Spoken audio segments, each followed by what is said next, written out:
संसद विघटन भएको, असंवैधानिक भयो, अलोकतान्त्रिक भयो भनेर कराइरहेका छन्। ती कराउने मान्छेहरू संविधान विरोधी, ती कराउने मान्छेहरू लोकतन्त्र विरोधी, ती कराउने मान्छेहरू देश विरोधी, ती कराउने मान्छेहरू जनविरोधी मान्छेहरू जो कराइरहेका छन्। सरकार धेरै चिज गर्न सक्ने स्थितिमा अलिक छैन र सकेको सरकारले गर्छ र पहिलो प्राथमिकता अरू मान्छेहरू जागिर खाइरहेका मान्छेहरूको ठुलो समस्या होइन। जो जागिर खाने अवस्थामा पनि छैन, जागिर खान पनि सक्दैन, पाउँदा पनि पाउँदैन त्यस्तो अवस्थाको र त्यसमाथि पनि जसको अपाङ्गता छ, अशक्तता छ हो त्यो मान्छे। जो अभिभावक जसको छैन, जसको सहारा छैन ती मान्छे हो। त्यसका लागि सबभन्दा पहिले सरकारको आवश्यकता पर्छ र तिनका लागि सबभन्दा पहिले सरकार आफ्ना हातमा लिएको छैन। मैले आफ्नो हातमा लिएको भए तानाशाही हुन्थ्यो। जनताका बीचमा जनताको फैसला, तपाईँहरूका बीचमा तपाईँहरू फैसला गर्नुभन्दा म तानाशाह भएँ। मैले त फैसला गरेको छैन। मैले फैसला गर्छु, मै शासक हुन्छु, मै रहन्छु। जोड जाम जोड घटाउ गरेर, जाल झेल षड्यन्त्र गरेर, किनबेच र तिगडम गरेर मै शासनमा रहन्छु भनेको छैन। मैले त जनताका बीचमा जाउँ, मेरो काम के भयो त्यो पनि जनताले मूल्याङ्कन गर्नुहोस्, अरूका काम के भयो त्यो पनि मूल्याङ्कन गर्नुहोस् भनेको छु। यिनीहरू तपाईँहरू कुनै पनि अलगमा नपर्न म आग्रह गर्न चाहन्छु।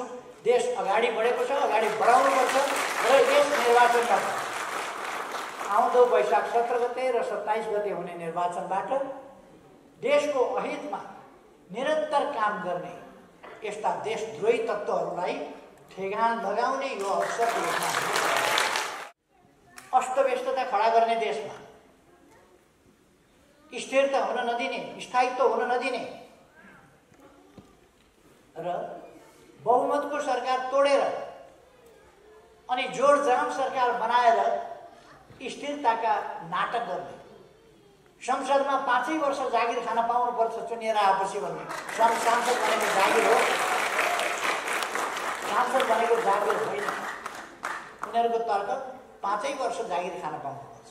यो स्थायी जागिर स्थिरतालाई भत्काएर अस्थिरतातर्फ मुलुकलाई धकेल्न खोजेपछि स्थिरताको लागि जनतामा ताजा जनादेशका लागि जानु र ताजा संसद कुन कुन सांसदहरूले के कस्तो काम गरेका छन् जनताले मूल्याङ्कन गर्नु पर्यो। जनताले कस्ता काम गरे यिनको मूल्याङ्कन गर्नु पर्यो र त्यसअनुसार पुरस्कृत गर्ने कि सजाय गर्ने त्यो कुरा जनताले फैसला गर्छ। केही कुराहरू मात्रै संक्षिप्तमा राख्नेछु।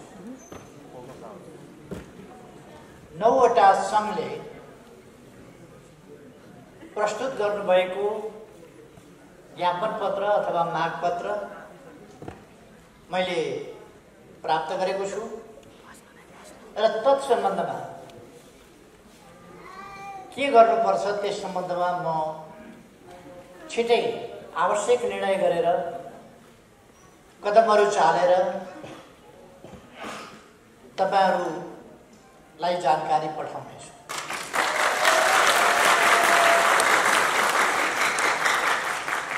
यो धरती हामी सबैको,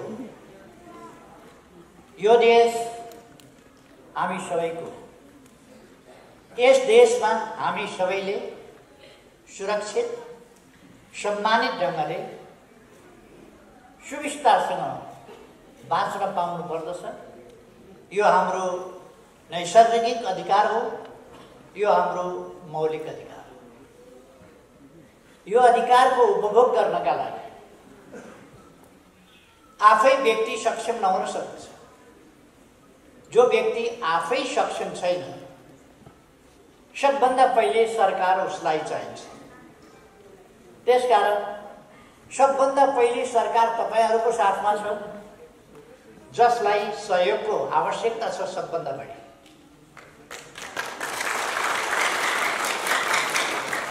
तपाईहरुको साथमा सरकार छ भन्नुको अर्थ तपाईहरुका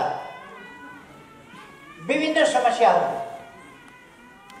जीवनका लागिका समस्याहरू, ती सबै समस्याहरूको समाधान कसरी गर्ने यस सम्बन्धमा सरकारले सोच्नै पर्छ र यसै प्रसङ्गमा तपाईहरुले 9वटा संस्थाले जो आवेदन प्रधानमन्त्रीको हैसियतमा मलाई दिनुभएको छ त्यस सम्बन्धमा आवश्यक सुनवाई हुनेछ, आवश्यक कदम चालिनेछ भन्ने कुरा म तपाईहरुलाई भन्न चाहन्छु।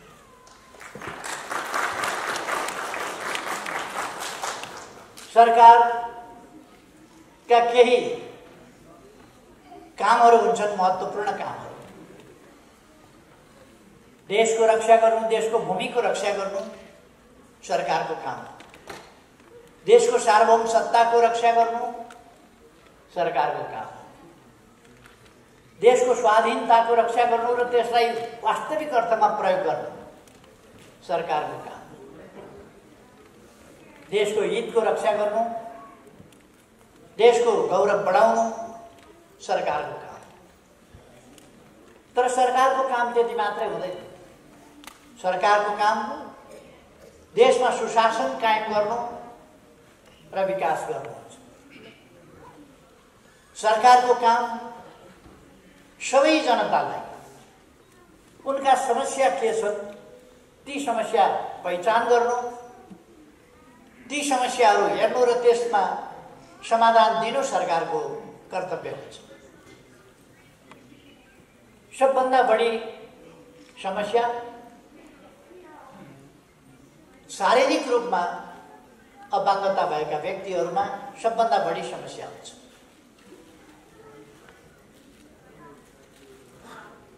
विभिन्न प्रकारका समस्याहरू हुन्छन्, समस्याका विविधता हुन्छन्। कसैले कान सुनिँदैन, कसैले आँखा देखिँदैन, कसैको हातले काम गर्दैन, कसैको खुट्टाले काम गर्दैन, कसैको स्पाइनलले काम नगरिराखेका हुन्छ,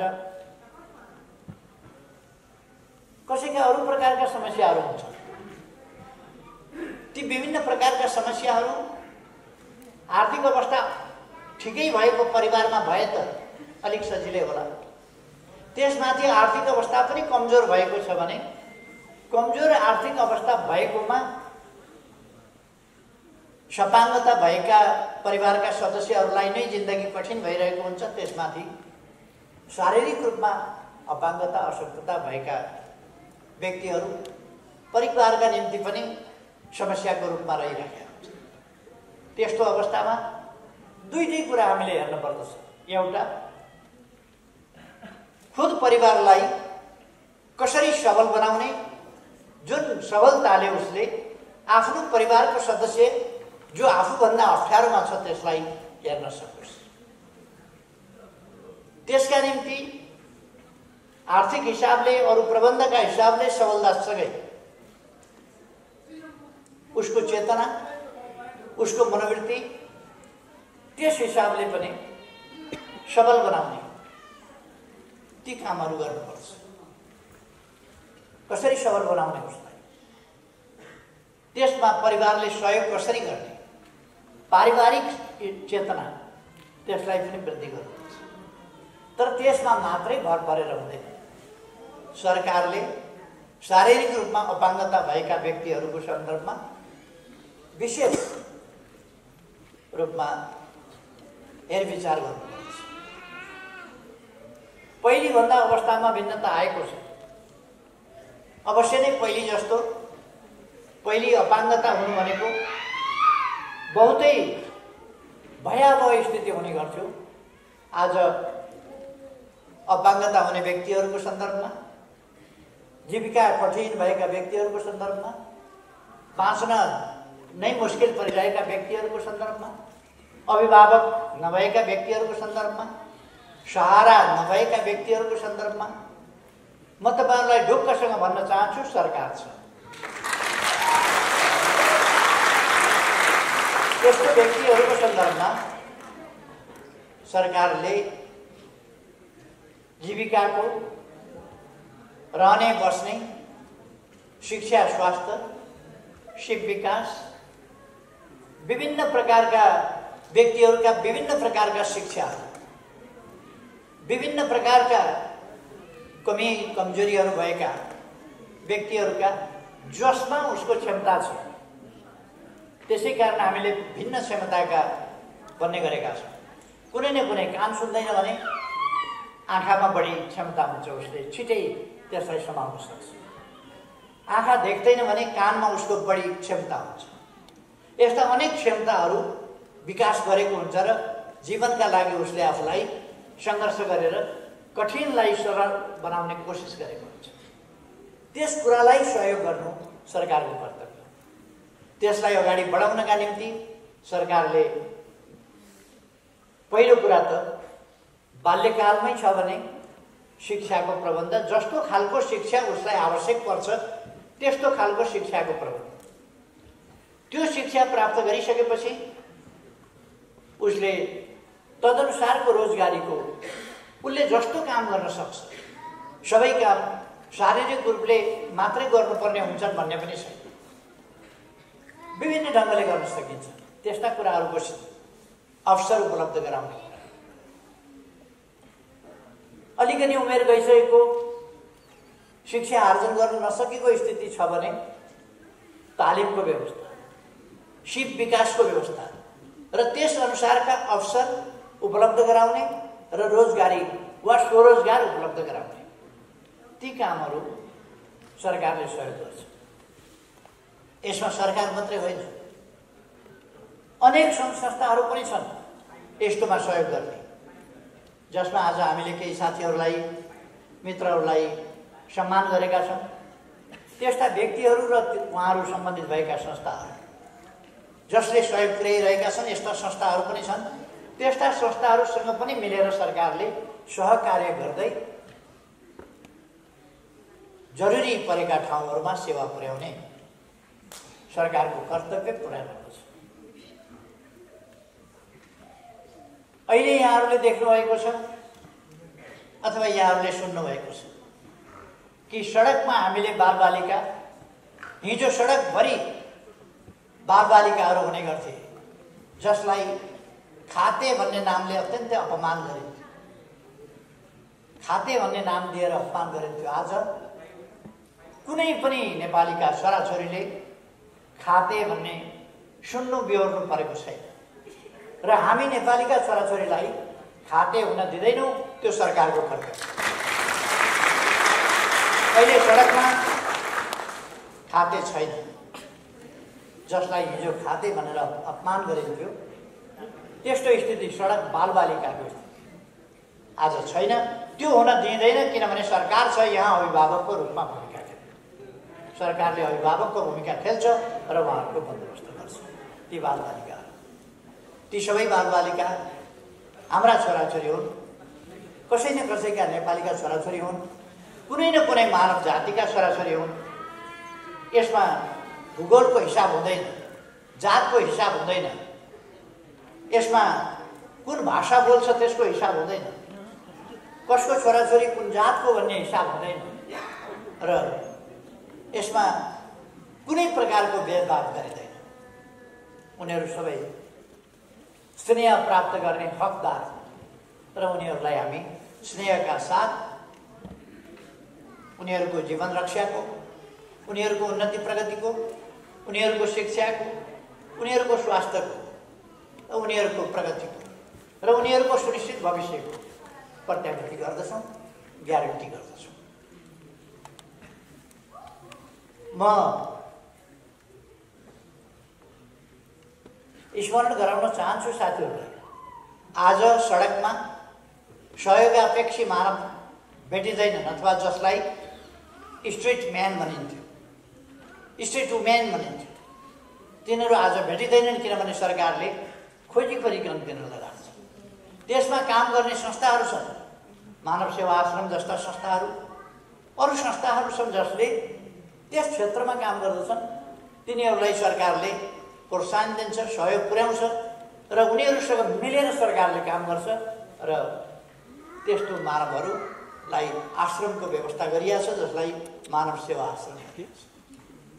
त्यस्तोमा क्रियाशील साथीहरूलाई म धन्यवाद भन्न चाहन्छु, जो आज पनि देशभरि टिम बनाएर त्यस्तो सडक सहयोगापेक्षी मानव सडकमा रहेर मानव जातिको सहयोगको अपेक्षा गरिरहेको स्थितिमा छन्। उनीहरू बोल्न सक्दैनन्, भन्न सक्दैनन्, कहाँ जानुपर्ने उनीहरूलाई थाहा छैन, कहाँ भन्नुपर्ने थाहा छैन, त्यस्ता मान्छेहरूलाई भन्न आएनन् भन्ने होइन, हामी खोज्न गइरहेका छौँ, खोजेर निकालेर ल्याइराखेका छौँ र खोजेर ल्याएर उनीहरूको उपचार गरिरहेका छौँ, उनीहरूको खाने बस्ने प्रबन्ध गरिरहेका छौँ। उनीहरूको पारिवारिक मिलन, कसैको मानसिक स्थितिको कारणले परिवारसँग बिछोड भएको हुन्छ, त्यस्ता मान्छेहरूलाई लगेर परिवारसँग हामी मिलन गराइरहेका छौँ। म साथीहरूलाई आग्रह गर्न चाहन्छु, हामीले हरेस खानु हुँदैन। अलिकति प्रतिकूलता त भयो, प्राकृतिक रूपले भयो होला या अरू कारणले भयो होला या कहिले कहिले हिंसाको कारणले भयो होला। जुनसुकै कारणले भए पनि जब शारीरिक अशक्तता अपङ्गता भयो भने अथवा कहिले कहिले मानसिक केही समस्या भयो भने त्यो समस्यालाई न्यूनीकरण गर्न सकिन्छ, समाधान गर्न सकिन्छ र त्यसरी अत्यन्तै असाधारण योगदान गरेका मान्छेहरू छन्। अहिलेको पछिल्लो वैज्ञानिक दुनियाँका जोन हकिन्स भन्ने वैज्ञानिक विश्व प्रसिद्ध छन्। उनले ठुल्ठुला विज्ञानका थ्योरीहरू पत्ता लगाएका छन्। जोन हकिन्स जस्ता विद्वानहरू अन्यत्र किन गइरहनु पर्यो? हाम्रै देशमा झमक घिमिरे जस्ता उहाँ शारीरिक रूपमा पूर्ण क्षमता विहीन अवस्थामा हुनुहुन्छ, हात चल्दैन, खुट्टा चल्दैन। त्यस्तो अवस्थामा बडो मुस्किलले खुट्टाले कलम चेपेर स्कुल नगइकन, कसैले पढाएर होइन, कसैले थाहा पाउनभन्दा अगाडि भाइको पढाइ लेखाइ देखेर, भाइले पढेको यसो हेरेर उनले सिकिन् र अहिले विचार सुल्झिएका चिन्तकहरूमध्ये ठिक ढङ्गले सोच्ने, देशको बारेमा, जनताको बारेमा, विभिन्न समस्याको बारेमा, सामाजिक समानताको बारेमा, न्यायको बारेमा, विकासको बारेमा, प्रगतिको बारेमा, सामाजिक सुव्यवस्थाको बारेमा सही ढङ्गले सोच्ने नेपालका केही विद्वानहरूमध्ये एकजना उहाँ पर्नुहुन्छ, जो एक दिन पनि स्कुल जानु, उहाँ विद्यालय जानुभयो, विद्यालय होइन विश्वविद्यालय जानुभयो, विद्यावारिधीको प्रमाणपत्र बुझ्न, विद्यावारिधीको सम्मान बुझ्न विश्वविद्यालय जानुभयो। तर त्योभन्दा अगाडि कहिले विद्यालय टेक्न पाउनु भएन। विद्यालय नटेकेको व्यक्तिले विद्वतामा विद्यावारिधि प्राप्त गर्ने शारीरिक रूपमा पूर्ण रूपमा अशक्त हाम्रै देशमा हुनुहुन्छ नि प्रेरणाका स्रोतहरू। थुप्रै प्रेरणाका स्रोतहरू त्यस्तो व्यक्तिहरू हाम्रै देशमा हुनुहुन्छ। हाम्रै देशमा कान नसुन्ने, बोल्न नसक्ने, अरूले आफ्नो प्रतिभा देखाउनु भएको छ, आफ्नो क्षमता प्रकट गर्नुभएको छ, त्यस्ता उदीयमान कलाकारहरू हुनुहुन्छ, व्यक्तित्वहरू हुनुहुन्छ, क्षमताहरू हुनुहुन्छ। जस्तो सजल बम मैले टेलिभिजनमा हेरेँ, अब मैले भेटेको छैन, मैले देखाएको छैन, तर उनको प्रतिभा।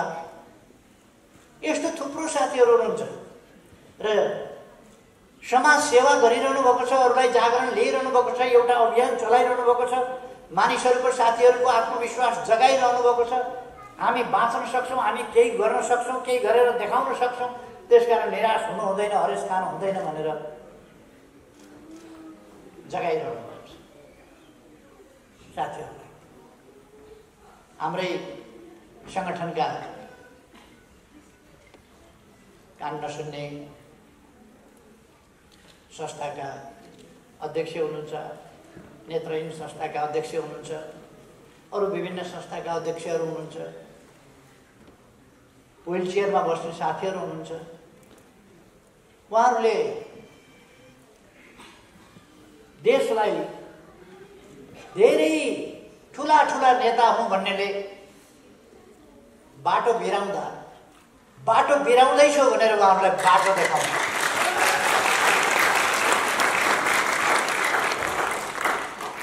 देशको दौड भनेको,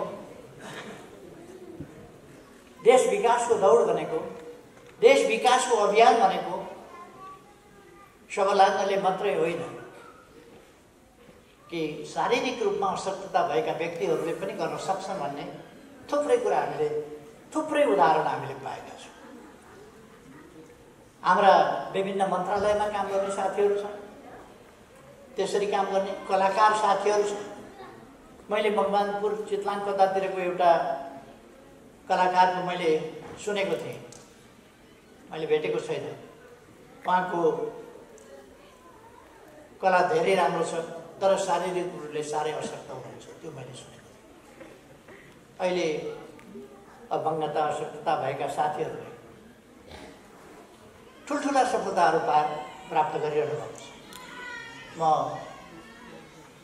खुसी व्यक्त गर्न चाहन्छु कि यस्तो स्थितिमा पनि तपाईँहरूको सङ्घर्ष जुन छ त्यसलाई अरूसँग प्रतिस्पर्धा गरेर सफलतामा पुर्याउनु भएको छ, अगाडि बढाउनु भएको छ। त्यसकारण म तपाईँहरूलाई बधाई भन्न चाहन्छु यस सफलताको। हरेस खानु हुँदैन। म पनि अलिअलि थोरै थोरै अपाङ्गता भएकै मान्छे हो। मेरो पनि किडनी फेल भएर अर्को किडनी ल्याएर जोडेर राखेको छु। म पनि अर्को किडनीको व्हिल चेयर चढेरै हिँडेर छु। फेरि अर्को त्यो किडनी पनि फेल भयो।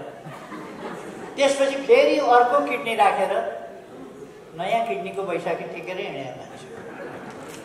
अलिअलि अपाङ्गतै हो। आँखामा मैले चस्मा किन लगाएको? यदि लगाइन भने म पढ्न सक्थेँ। त्यसकारण त्यो पनि अलिकति अपाङ्गता हो। किडनी फेरे पनि, किडनीले काम नगरे पनि अर्को लगाएर पनि काम गर्न सकिन्छ, बाँच्न सकिन्छ, अगाडि बढ्न सकिन्छ भन्ने आत्मविश्वास मैले लिएँ।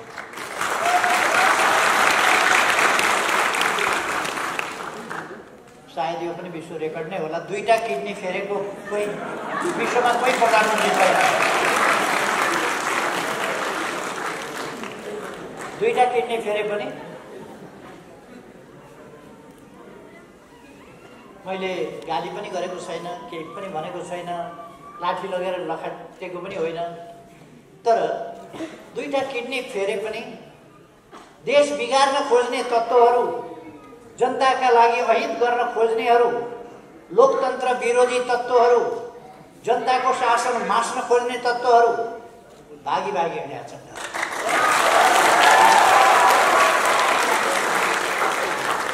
त्यसकारण म भन्छु अपाङ्गता अलिकति कम बेसी हो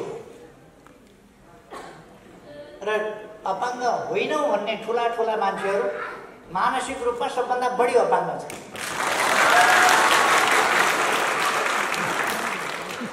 ठुला ठुला हुने मान्छे त्यो अपाङ्गता डरलाग्दो छ। देख्दाखेरि ठिक्कै देखिने, तर भित्रभित्रै। त्यसकारण हामीले हरेस खानु हुँदैन। म साथीहरूलाई भन्न चाहन्छु, भाइ बहिनीहरूलाई भन्न चाहन्छु, तपाईँहरू हरेस नखानुहोस्। तपाईँहरूको साथमा सरकार छ, तपाईँहरूको हेरविचार सरकारले गर्छ। तपाईँहरूलाई थाहा छ हाम्रो देश धनी देश होइन, गरिब देश। गरिब देश भए पनि यस देशले आफ्ना नागरिकहरूलाई हेरविचार गर्ने सम्बन्धमा कुनै सक्दो हेरविचार गर्नेमा कमी राख्दैन। मैले हिजो केही साथीहरूसँग बोल्दा एउटा कथा सुनाएको थिएँ। 2टा परिवार छन्, एउटा धेरै धनी परिवार, एउटा साह्रै गरिब परिवार। धेरै गरिब परिवारको एउटा पुरुषले पनि बिहे गरेछ, श्रीमती बिहे गरेर ल्यायो। अर्को गरिबभन्दा गरिब परिवारको मान्छेले पनि श्रीमती बिहे गरेर ल्यायो। 2टैका श्रीमती बिरामी परेछन्। अलिकति धनी परिवारकोले श्रीमती बिमारी पर्दा हेर्दा पनि हेरेन, उसँग पैसा छ, गाडी छ, सबै कुरा छ, अस्पताल लान सक्छ, उपचार गराउन सक्छ, तर वास्तै गरेन। गरिब परिवारको गरिब लोग्नेले गर्नसम्म गर्यो। दुर्गम ठाउँको थियो, गरिब थियो, पैसा थिएन, अस्पताल लगेर खर्च गर्न सक्दैन थियो, तर पनि जो सक्थ्यो गर्यो। नजिकको स्वास्थ्य क्लिनिकमा लग्यो, त्यहाँ दिएको औषधि किनेर, पाएको औषधि पनि खुवायो, किनेर खुवाऊ भनेको औषधि पनि थोरै पैसाले पुग्नेसम्म किनेर खुवायो। धामी पनि बोलायो, ढ्याङ्ग्रो पनि ठटायो, कालो भाले काट्नुपर्छ भनेर भने त्यो पनि काट्यो। तै पनि श्रीमती निको भयो। अन्डा मनसाउनु पर्छ भने त्यो पनि मनसायो, तर पनि श्रीमती निको भयो। अर्को धनी मान्छेको श्रीमती थला परेकी छ, उसले वास्तै गर्दैन। दुईटैले दुःख पाएका छन्, तर गरिबको श्रीमतीको लोग्ने छेउमा बसेर के गर्नु, तेरो धेरै माया लाग्छ, तँलाई बचाउन मन लाग्छ, तँलाई बचाउन कोसिस गरिराखेको छु म। अन्डा पनि मनसाएँ, कालो भाले पनि काटेँ, धामी पनि लगाएँ, झाँक्री पनि लगाएँ, तर पनि तँलाई निको भइराखेको छैन भन्छ। आँसु खसाउँछ, सुमसुम्याउँछ, माया गर्छ। बचाउन, निको पार्न नसकेकोमा अत्यन्त दुःखी छ। तर अर्को लोग्ने छेउमा पनि आउँदैन, सोद्धा पनि सोध्दैन, जोत्दा पनि। दुईटै बिमारी छन्, दुईटै निको भएका छैनन्, दुईटैलाई पीडा भएको छ, तर पीडाको स्थिति फरक छ। सक्दो गरेर छेउमा बसेर माया गर्दै सुमसुम्याएर आँसु खसाउने लोग्ने निको पार्न नसके पनि त्यो साँच्चैको लोग्ने। वास्तै नगर्ने लोग्ने त्यो साँच्चैको लोग्ने नै होइन, त्यो एउटा निर्दयी मान्छे। यो दुईटाको बिचको फरक हुन्छ। अहिलेको सरकार कति गर्न सक्छ त्यो गर्छ, कालो भातले काट्न पनि गर्छ, अन्डामा खुवाउन पनि गर्छ, चामल खुवाउन पनि गर्छ, तर धेरै ठुलो यसको ल्यागत चाहिँ नभ्याउला।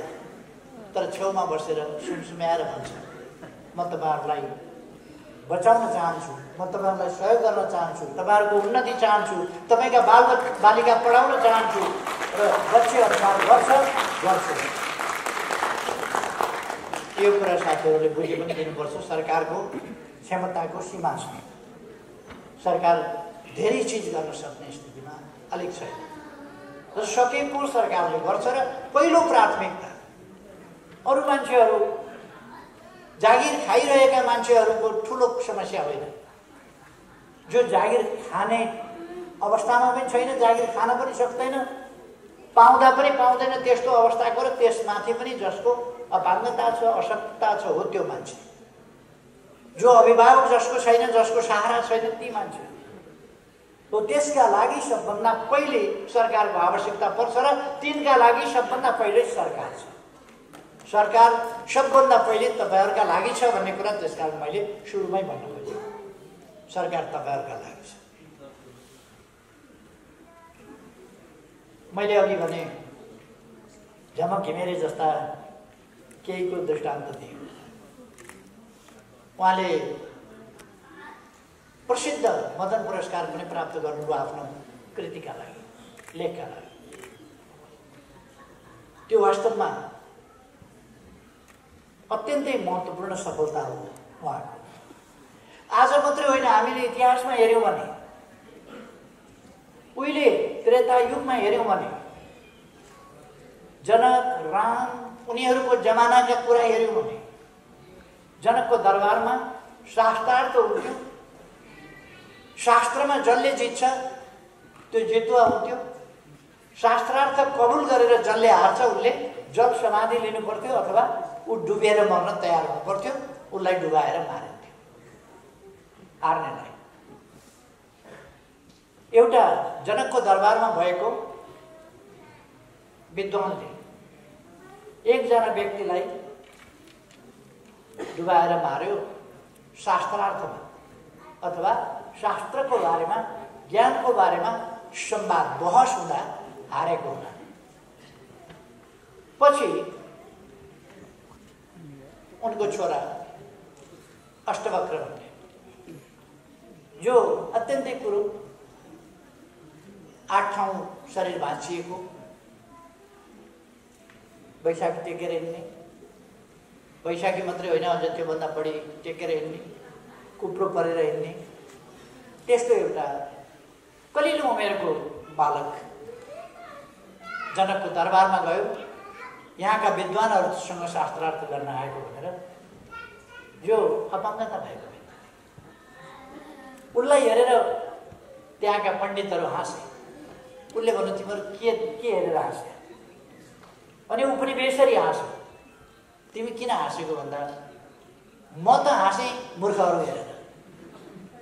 जो अपाङ्गता आफूले गरेको होइन, अपाङ्गता आइलाग्यो, परिआयो, त्यो मेरो कमजोरी होइन, त्यो देखेर हाँस्ने बुद्धिजीवी भनेकाहरू देख्दाखेरि म कस्तो मूर्खहरूको ठाउँमा आइपुगेछु भनेर हाँस्छु।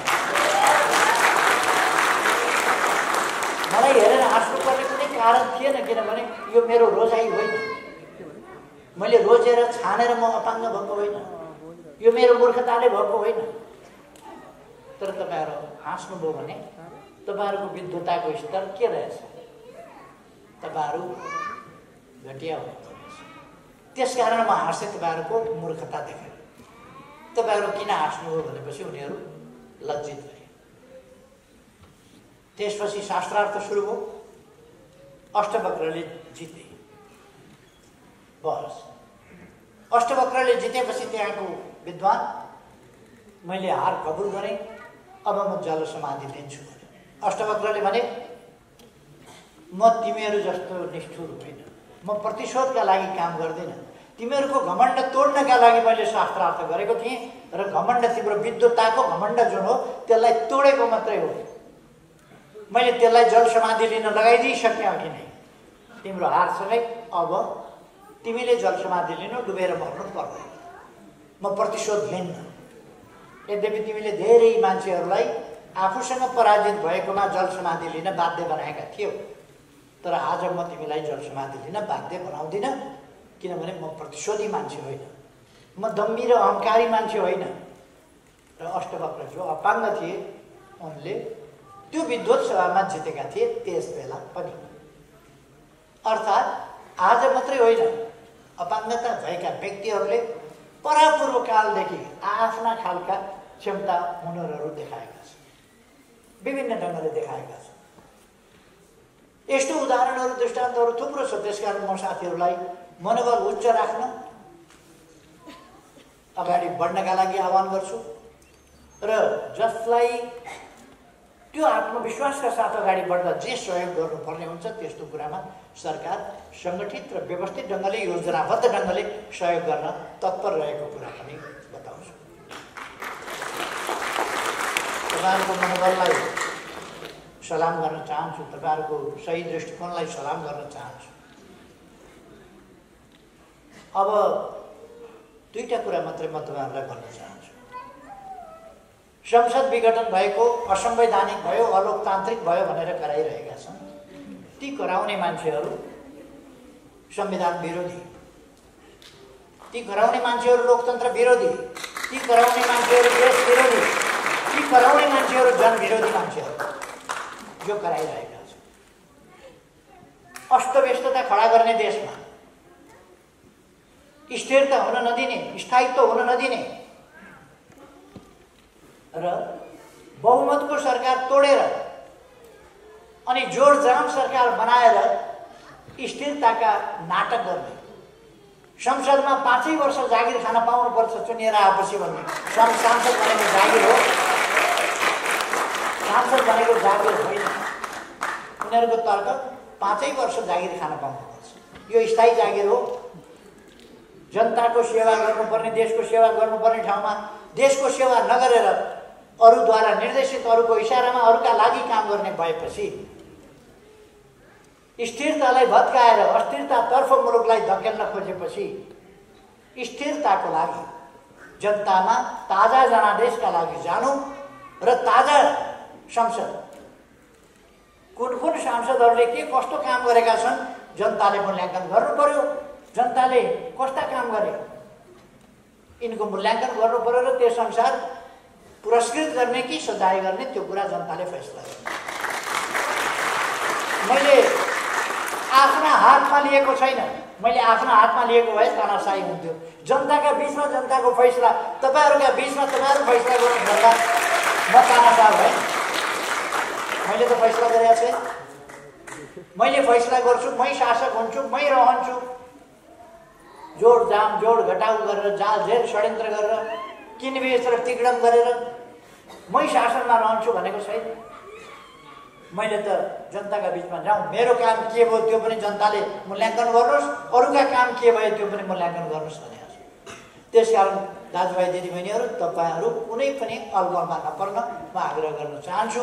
देश अगाडि बढेको छ, अगाडि बढाउनुपर्छ र यस निर्वाचनमा आउँदो वैशाख 17 गते र 27 गते हुने निर्वाचनबाट देशको अहितमा निरन्तर काम गर्ने यस्ता देशद्रोही तत्त्वहरूलाई ठेगान लगाउने यो अवसरको रूपमा